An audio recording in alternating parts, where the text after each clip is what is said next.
Pagbasa mula sa ikalawang sulat ni Apostol San Pablo kay Timoteo. Sa harap ng Diyos at ni Kristo Jesus na darating bilang hari at hahatol sa mga buhay at sa mga patay, inaatasan kitang ipangaral mo ang salita ng Diyos. Pagsikapan mong gawin yan, napapanahon man o hindi. Himukin mo at pagsabihan ang mga tao at palakasin ang kanilang loob sa pamamagitan ng matiyagang pagtuturo. Sapagkat darating ang panahong hindi na sila makikinig sa wastong katuruan. Sa halip, susundin nila ang kanilang hilig. Maghahanap sila ng mga tagapagturo na walang ituturo, kundi ang ibig lamang nilang marinig. Hindi na sila makikinig sa katotohanan. Sa halip ay ibabaling ang kanilang pansin sa mga alamat. Ngunit ikaw, maging mahinahon ka sa lahat ng oras. Magtiis ka sa panahon ng kahirapan. Gampanan mo ang tungkulin ng isang mangangaral ng magandang balita at pagbutihin mo ang iyong paglilingkod. Sapagkat dumating na ang panahon ng pagpanaw ko sa buhay na ito.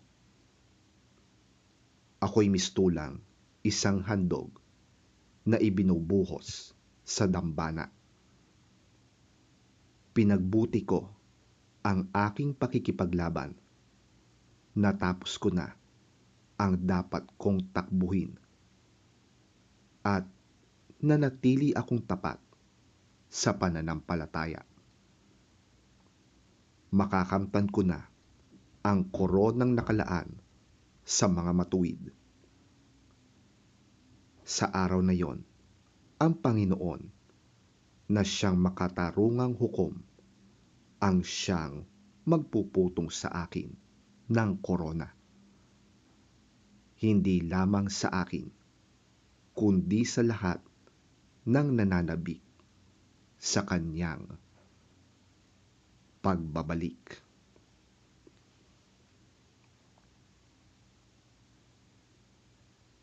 Ang salita ng Diyos. Salamat sa Diyos. Ang mabuting balita ng Panginoon ayon kay San Marcos. Papuri sa iyo, Panginoon.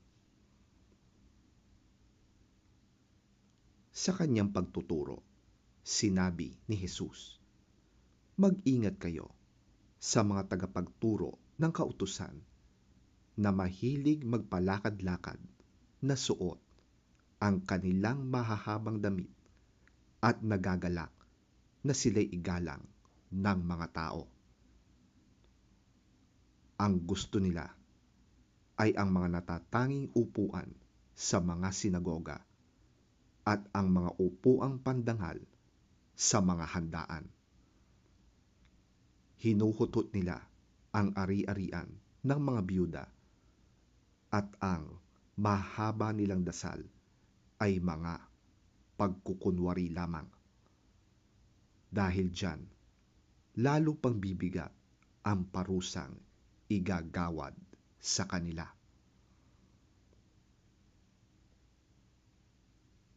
Naupo si Jesus sa tapat ng lalagyan ng mga kaloob doon sa templo at pinagbasdan ang mga naghahandog ng salapi. Napansin niyang maraming mayayaman ang naghuhulog ng malalaking halaga. Lumapit naman ang isang biyudang mahirap at naghulog ng 2 tig-50 sentimo. Tinawag ni Jesus ang kanyang mga alagad at sinabi sa kanila, "Sinasabi ko sa inyo, ang inihandog ng biyudang yon ay higit na marami kaysa sa inihulog nilang lahat. Sapagkat ang lahat ay nagkaloob ng bahagi lamang ng kanilang kayamanan. Ngunit ang ibinigay ng biyudang yon, bagamat siya'y mahirap, ay ang buo niyang ikinabubuhay."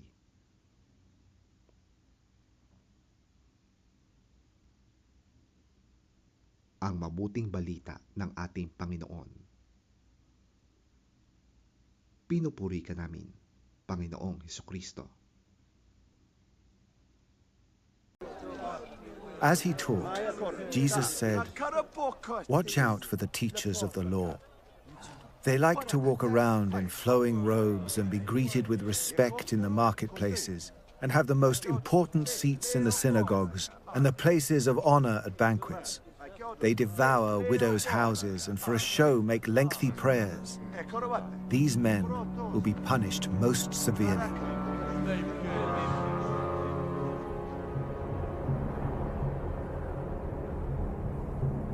Jesus sat down opposite the place where the offerings were put and watched the crowd putting their money into the temple treasury. Many rich people threw in large amounts, but a poor widow came and put in 2 very small copper coins, worth only a few cents.